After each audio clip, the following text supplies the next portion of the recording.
इस कार्यक्रम के पुण्यार्चक हैं श्रुत संवर्धक समूह गुरु भक्त परिवार, श्री चंद्रदीप जी आगरा, श्री नितिन काला हैदराबाद, श्री विकास जैन इंदौर, श्री मानस जैन टीकमगढ़, श्री दिनेश जैन अली टीकमगढ़, श्री राजीव जी जैन सहारनपुर, श्री नवीन जी छतरपुर, श्री शिवम श्रेयांश जैन भिंड, श्री उदित जैन तन्मय जैन सहारनपुर, श्री हैप्पी भैया शानगढ़, श्री शशांक जैन आरा बिहार, श्री प्रवीण जैन आगरा, श्री नितिन कासलीवाल औरंगाबाद, डॉक्टर श्री अक्षय जैन, डॉक्टर मनीष बोथरा जयपुर, श्री अक्षत जैन सहारनपुर, श्री आदित्य जैन बेगमगंज मध्य प्रदेश, श्री पदम चंद जी बाकलीवाल, नितेश जी बाकलीवाल, सोनाली जी बाकलीवाल, निर्जरा जी बाकलीवाल, ज्योति बाकलीवाल निवासी Abu Dhabi, doctor Akshay Jaipur, Manish Bothra Jaipur.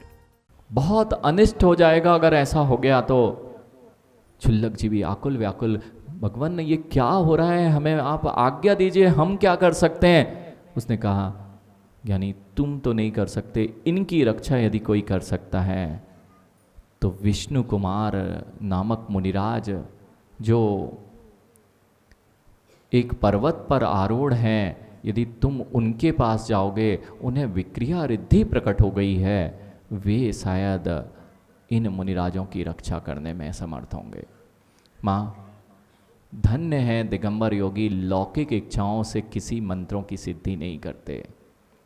ना तो मंत्र तंत्र यंत्र, सारी लौकिक इच्छाओं से वे परे हो जाते हैं, इसलिए ऐसी ऐसी रिद्धियां प्रकट हो जाती हैं, हाथ जोड़कर नतमस्तक हो जाती हैं। यानी अगर कोई वचन निकल जाए ना मुनिराज का, क्योंकि किसी इच्छा से नहीं करते, लेकिन सारी रिद्धि सिद्धियां अपने आप उनका सहयोग करने के लिए खड़ी हो जाया करती हैं। जिसको किसी की अभिलाषा नहीं होती ना ज्ञानी जगदीश जी, जब तक अभिलाषा से बच्चों से बोलोगे तो शायद वे काम नहीं करेंगे। और पिता ने अभिलाषाएं छोड़ दी हैं, पिताजी शांत रहते हैं, कुछ नहीं बोलते हैं, और किसी दिन कुछ बोल दिया तो सब के सब हाथ में लिए खड़े होते हैं कि पिताजी वैसे ही कभी कुछ नहीं बोलते हैं, आज बोला है तो उनका कार्य पूरा होना चाहिए। ऐसा ही कुछ हुआ वहां पर, रिद्धियां सिद्धियां तो ऐसे ही हुआ करती हैं। दिगंबर मुनि कभी उनका प्रयोग नहीं करते हैं, लेकिन उनके पास में यह अपने आप हो जाती हैं। इसलिए रुपेश, यदि इनके मुख से कुछ वचन निकल गया है, आपने देखा है ऐसे अनेक आचार्य, विमल सागर जी हों, आचार्य विद्यासागर जी, अनेक अनेक आचार्य जो जो बोलते थे वह कार्य ऐसा सफल हो जाता था जैसे मानो कुछ। आचार्य विशुद्ध सागर जी, यानी झांझी जी, क्या अनुभव नहीं किया क्या? कई बार आचार्य भगवान ने, कोई लोग जाते रहते ना, तो कभी हमने भी देखा कि उन्होंने कहा कि नहीं आज नहीं जाना बेटा, कल देखना। और अगर ऐसा बोल दिया और जिसने मान ली, उसको पता चलता है कि यार आचार्य भगवान को कहाँ से क्या पता था कि ये काम कैसे बन गया। अगर उनके मुख से निकल गया, सहजता में भी निकल गया, यानी तुम्हारा बहुत सारा अशुभ होने से बच जाता है। सहजता में क्यों? क्योंकि वह सारी चीजें, उनके आसपास बहुत सारी सामर्थ्य और शक्तियां होती हैं। अभी भी वर्तमान में भी नियम से ऐसी सामर्थ्य और शक्तियां होती हैं, क्योंकि किसी से राग द्वेष की भावना नहीं होती, तो ऐसी सिद्धियां रिद्धियां उनके आसपास, जैसे तप बढ़ता जाएगा, जैसे आचरण और चारित्र की उत्कृष्टता होती जाएगी, ऐसा सहज रूप से होता है। ऐसा ही हुआ। वे मुनिराज, विष्णु कुमार मुनिराज को तो यह ज्ञात भी नहीं था कि मुझे रिद्धि प्रकट हो गई। इतने निर्मल परिणाम और इतने निष्प्रही, किसी बात की इच्छा नहीं। जब छुल्लक जी वहाँ आचार्य भगवान की आज्ञा से विद्या के माध्यम से पहुँचे और विष्णु कुमार मुनिराज ध्यानस्थ थे, और उनको छुल्लक जी ने नमस्कार करके जैसा जैसा आचार्य भगवान की आज्ञा थी, और कहा कि आपको विक्रिया रिद्धि प्रकट हो गई है, आप ही आज 700 मुनिराजों की वंदना कर सकते हैं। यानी ऋषभ, बाजू के पाटे में यदि कोई मुनिराज बीमार है और तुम सामायिक कर रहे हो, तो तब से सबसे बड़ी सामायिक ये है तुम्हारी कि उन मुनिराजों का उपसर्ग अथवा उनकी वैयावृत्ति की जाए, वही तुम्हारी श्रेष्ठ सामायिक है। हम मंदिर जा रहे हैं, यानी हमें पूजा करना है, ऐसे लोग भी मिल जाएंगे। झांझी जी, पूजा करना है, महाराज जी की आगवानी नहीं करने जाएंगे। क्यों? उसमें बुला रहे हैं, अत्र अवतर अवतर, ह्रमो लोए सब सावड़म की पूजा चल रही है और उसमें कह रहे हैं अत्र अवतर अवतर संवष्ट हवाना तिष्ठ ठाटा स्थापना अत्मम सन्नितो, और सामने निर्ग्रंथ गुरु आ रहे हैं काला जी, कहते अभी हमारा पूजा का समय है, अभी मुनिराज को लेने कैसे जाएं। बुला किसको रहे थे? पंच परमेष्टि में डमो लोए सब साणो ओम रीम साधु परमेष्टि अत्र अवतर अवतर। और शिखर चंद जी कहें महाराज जी सुबह आगवानी नहीं होगी, क्यों? लोग बाग पूजा करते हैं। अरे पूजा किसकी चल रही थी? पूजा का फल मिल रहा था, तुमने बुलाया और निर्ग्रंथ मुनि चल के आ गए, यही तो पूजा का फल था। और हम तो बुलाने नहीं चाहते माँ, हम पूजा में तो करते हैं, लेकिन हमारे घरों में मुनिराज कभी आ ना जाए। मुनिराज आपके घरों में श्रीफल रखने नहीं आएंगे, कलश रखने नहीं आएंगे, लेकिन ऐसे जो पूजा में बुलाते हो अत्यतिष्ठ, यदि हृदय में तो विराजमान करना ही करना, लेकिन ये निर्ग्रंथ गुरु ही तो तुम्हारे घरों में भी आ सकते हैं। कभी यह भावना ही नहीं आती कि मेरे घरों में भी कभी दिगंबर मुनि के चरण पड़ पाए। माँ इसलिए आज ये इतना नियम ले लो, कोई मुनि रहें या ना रहें, एक दिन घर में शुद्ध भोजन जरूर बनाएंगे, और वह होगा वात्सल्य पर्व का दिन। नहीं हो पाएगा? एक दिन शुद्ध भोजन करने का नियम नहीं ले सकते क्या? जीवन पर्यंत के लिए तो अशुद्धि खा रहे हो, वह तो तुम्हें दुर्गतियों में ही ले जाने वाला है। क्या एक दिन भी अपने घर में आज यही नियम यानी तुम्हारे कल्याण और महाकल्याण का कारण बन जाएगा। मां जिनके घरों में वर्तमान में दिगंबर मुनियों के चरण पड़ते हैं, वही कभी विचार कर पाए कि कभी साक्षात तीर्थंकर और चारण रिद्धिधारी मुनिराजों की आहारचर्या कराने का सौभाग्य प्राप्त कर पाएंगे, जो रोज प्रतिदिन यह भावना गौरव गाते हैं कि ऐसे दिगंबर मुनियों के, निर्ग्रंथ मुनियों के निर्दोष आहारचर्या हो, वे ही किसी दिन ऐसे महातपस्वी महामुनिराज तीर्थंकर और रिद्धिधारी मुनिराजों की आहारचर्या का सौभाग्य प्राप्त करते होंगे। मां वह विष्णु कुमार मुनिराज से कहा, तब विष्णु कुमार मुनिराज भी बेहल ओटे, मैं कैसे कर सकता हूं, मैं तो दिगंबर मुनि हूं, मैं यहां हूं और उज्जैन नगर में उपसर्ग हो रहा है, मैं कैसे उनकी रक्षा कर सकता हूं। क्षुल्लक जी ने बड़े ही विनय भाव से निवेदन किया, हे भगवान, आपकी साधना इतनी श्रेष्ठ है कि आपको ज्ञात ही नहीं है कि आपको विक्रिया रिद्धि प्रकट हो चुकी है। वे कहते हैं विक्रिया रिद्धि मुझे? हाँ भगवान, हमारे आचार्य भगवंत ने आपके पास भेजा है कि आप विक्रिया रिद्धिधारी हैं। जैसे ही विष्णु कुमार मुनिराज ने सुना, अगर ऐसा है तो मैं अवश्य कुछ कर सकता हूं। और ये बात नहीं कि रिद्धि प्रकट हो गई, उन्होंने तो हाथ फैलाया और जैसे ही हाथ फैलाया वह तो सुमेरु पर्वत तक स्पर्श कर गया। हाथ बढ़ता गया, हाथ बढ़ता गया और सुमेरु पर्वत तक विक्रिया रिद्धि ऐसी प्रकट हो गई। और जैसे ही बिल्कुल देर नहीं की, यानी खुद की साधना खुद के लिए थी, लेकिन जब मुनिराजों पर उपसर्ग आया, सारी साधना को छोड़ दिया। जो होगा देखा जाएगा, मेरी साधना पुनः मैं कर लूंगा, लेकिन 700 मुनिराजों की रक्षा होना चाहिए। उन्होंने पल भर नहीं लगाया और अपनी विक्रिया रिद्धि के बल से वे साधक, क्योंकि देखो किसी का दबाया जा सकता था उन्हें, आप सोच सकते हैं चारों मुनिराजों को जब विक्रिया रिद्धिधारी वहीं से दबा देते, लेकिन फिर भी दिगंबर मुनियों के अंदर किसी के प्रति द्वेष होता ही नहीं है। वे तो मात्र ये चाहते थे कि हमारे 700 मुनिराज उससे बच जाएं और उसकी भी हानि ना हो पाए। यानी जानजी जी, ऐसी प्रज्ञा का होना बहुत दुर्लभ है। जिसने 700 मुनिराजों पर उपसर्ग किया हो, उसके प्रति भी दया के भाव थे कि चाहते तो वे वहीं उसे दबा दिया कर सकते थे, लेकिन ऐसा नहीं किया। उन्होंने कहा क्या उपाय हो सकता है जिससे कि किसी एक की भी हिंसा नहीं होनी चाहिए। जिसने की है हिंसा उस पर भी दया रखे थे, इसलिए वे वामन का रूप बनाकर, ब्राह्मण का बौने वामन ब्राह्मण का रूप बनाकर पहुंच गए। और यदि किसी यज्ञ में कोई वामन 52 अंगुल का ब्राह्मण आ जाए तो बहुत शुभ मानते हैं।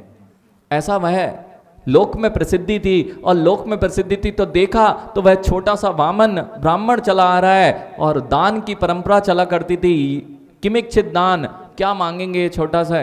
तो ऐसे ही उसने कहा कि हे राजन, चारों मंत्री बलि आदि थे, और उनसे कहा कि वे तो देख के और उसके पास आ गए। ब्राह्मण का रूप बनाया था किसने? विष्णु कुमार मुनिराज ने, और वह मुनिराज के पास आ गए और जो ब्राह्मण के रूप में थे, और ये कहा कि क्या चाहिए है, आज तो हमारे अहोभाग्य कि आप हमारे यहाँ पधारे। कहते आप दे पाओगे? तो कहता है आप तो आज्ञा कीजिए, हम हे विप्र आप आज्ञा कीजिए, जो भी होगा हम आपको आपके किम इच्छित देंगे, हम हस्तिनापुर के राजा हैं। वो सब समझते थे कि मद में हैं, और कहा मुझे 3 पग भूमि चाहिए। अरे कितना छोटा आप मांग रहे हैं, 3 पग में तो आप रह भी नहीं पाएंगे, आप कुछ और बड़ा मांग लीजिए, हम आज आप जो बोलेंगे वह देने तैयार हैं। लेकिन वे समझते थे कि ये मद में हैं, इसलिए बोल रहा है। कहते 3 पग ले लो, जहां की चाहिए हो। बोल दिया नहीं मुझे 3 पग ही चाहिए, ले लो। कहते नहीं ऐसे काम नहीं चलेगा, पहले जलांजलि दीजिए, पहले जलांजलि दीजिए, जल से प्रतिज्ञा कीजिए कि मैं अपनी प्रतिज्ञा से नहीं मुकरूंगा। कहते ठीक है 3 पग के लिए ऐसे अगर वह कह रहा है विप्र, तो उन्होंने कहा ठीक है, हम जल लेकर और ये बोलते हैं, प्रतिज्ञा लेते हैं कि 3 पग भूमि देने की प्रतिज्ञा ले ली। और जैसे ही ये प्रतिज्ञा ली, विष्णु कुमार मुनिराज ने एक क्षण भी नहीं लगाया और अपनी विक्रिया से विकराल रूप को धारण करना प्रारंभ कर दिया। स्वर्गों में भी हाहाकार मच गई, मां स्वर्गों में भी हाहाकार मच गई कि ऐसा कैसे, आज तक कुछ नहीं हुआ था, आज ये विष्णु कुमार मुनिराज के साथ में क्या हो रहा है। स्वर्गों से भी देव आ गए और यहाँ भी हाहाकार मच गई कि ये होता क्या जा रहा है। वह विशाल रूप को धारण करने लगे, और विशाल रूप को धारण करते हुए प्रथम पैर पड़ाया तो सुमेरु पर्वत का स्पर्श कर दिया। प्रथम पैर बढ़ाया तो सीधा सुमेरु पर्वत पर, और दूसरा पैर बढ़ाया तो जहां तक मनुष्यों की सीमा होती है उसका नाम मानुष्योत्तर पर्वत, वहां पर बढ़ा दिया। अब बोले वो मंत्री तो वैसे ही हवा उनकी कि क्या हो गया है, ये क्या मैंने सोचा था। और जैसे ही वो तो सोच रहे थे, आश्चर्य कर रहे थे कि मेरा इतना बड़ा सौभाग्य कि ऐसा वामन आया है। लेकिन जैसे ही उसने बोला हे राजन अब कौन सी जगह पैर रखूं, अब वे समझ गए कि हमने बहुत बड़ी गलती कुछ की है जिसके कारण यह दंड हमें मिल रहा है। और जैसे ही कहा कि अब तो कोई स्थान नहीं बचा है, मेरा एक मस्तक ही है जहाँ पर आप पैर रख सकते हैं। जैसे ही ये कहा उनका मान चूर हुआ और वह समझ गए कि मेरे साथ में बहुत बड़ी गलती हमने कर दी है, यह कोई सामान्य व्यक्ति नहीं है। फिर उन्होंने अपना असली परिचय दिया और कहा कि शीघ्र इसे जो आप कर रहे हो इसे शीघ्र से शीघ्र इस कृत्य को बंद किया जाए। तुरंत ही राजआज्ञा हुई और वह कार्य दिखना, एक बार राजआज्ञा हो जाए तो सारे के सारे खड़े देखते हैं, ऐसा पूर्व में ही नहीं हुआ आशीष, वर्तमान में भी ऐसा कई बार हुआ जब जिन कुलों पर संकट आया, जैन मुनियों पर संकट आया। फिर भी जैन मुनि पर संकट आया और कई बार अनेक अनेक मुनिराजों को पंचम काल में भी अपनी जान गंवानी पड़ी। फिर भी हमारा कर्तव्य हम भूल बैठे, मिलते वही हैं, करते वही हैं जो नहीं करने योग्य होता है। जब यह हुआ तब सब में जय जयकार गूंज उठी, पूरा आकाश जय जयकार, विष्णु कुमार मुनिराज, अकंपनाचार आदि 700 मुनिराजों की जय जयकार से गूंज उठा। और वह दिन था, वह आज का दिन था जब यह उपसर्ग दूर हुआ था और सारे के सारे नगर में बधाइयां बजने लगी। अरे ज्ञानी, एक मुनिराज आए थे किसी नगर में, तो पर्व था।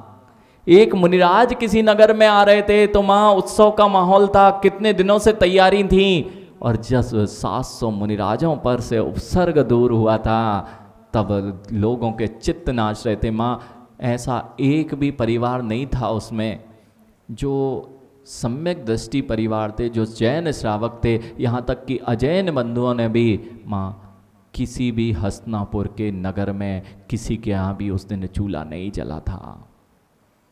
क्यों? हम तो खाए जाते हैं, महाराज जी के दर्शन करने नहीं आ रहे हैं। रक्षाबंधन का पर्व है तो घरों में मना रहे हैं। माँ ये घरों में मनाने का पर्व है ही नहीं, ये तो लौकिक चीज़ें लोगों ने सीख ली हैं। यह तो दिगंबर मुनियों की मुद्रा की वंदना करने का, गुरुओं की आराधना करने का, देवादिदेव के पास में भक्ति करने का दिन है। और ऐसा ही हुआ जब पूरे नगर में किसी का चौका नहीं बना था, जिस दिन उपसर्ग दूर हुआ अब तो उत्सव जैसा माहौल। माँ उत्सव क्या, नगाड़े बैंड जो था सब कुछ बजने लगा, बधाइयाँ होने लगी कि 700 मुनिराजों पर उपसर्ग दूर हो गया। माँ क्या अद्भुत दृश्य होगा जब जय जयकार हो रही होगी 700 मुनिराजों की, विष्णु कुमार मुनिराज की, अकंपनाचार आदि मुनिराजों की। बच्चों यदि कुछ कर पाओ या ना कर पाओ, सारा कार्य एक तरफ हर्षित और दिगंबर मुनि की और जिन कुल की रक्षा करना एक तरफ। माँ बच्चों को जिन मंदिर ही नहीं भेजोगे तो वह यह कैसे जान पाएंगे कि जिन कुल की क्या उच्चता है। और यही हुआ जब मुनिराज पर उपसर्ग दूर हुआ, अब तो हर घर में, क्योंकि मुनिराजों ने भी तो अन्न जल का त्याग कर रखा था जब तक उपसर्ग दूर नहीं होता, और सबके गले उस धुएं से रुंध चुके थे। देखो माँ, अंदर जाने के लिए अगर रुंध जाए तो अंदर कष्ट होता है। तो प्रत्येक घर में उस दिन चौका लगा, और चौका लग के वह सिमैया जो बिल्कुल आराम से कंठ में कष्ट ना हो ऐसा आहार। देखो माँ, ये सब विद्या आपको जानना चाहिए, कब किस मौसम में कैसी आहार की व्यवस्था की जाती है, यह सब आपके ऊपर निर्भर होता है। इसलिए वहाँ पर सारे घरों में सिमैयों आदि का जो खीर बनाई गई थी, और सारे घर, एक भी घर, ऐसा कौन सा घर होगा माँ कि भोजन कर पाए। पहले तो यही लग रहा था कि भोजन तो तभी होंगे जब हमारे निर्ग्रंथ मुनियों के आहार हो जाएंगे।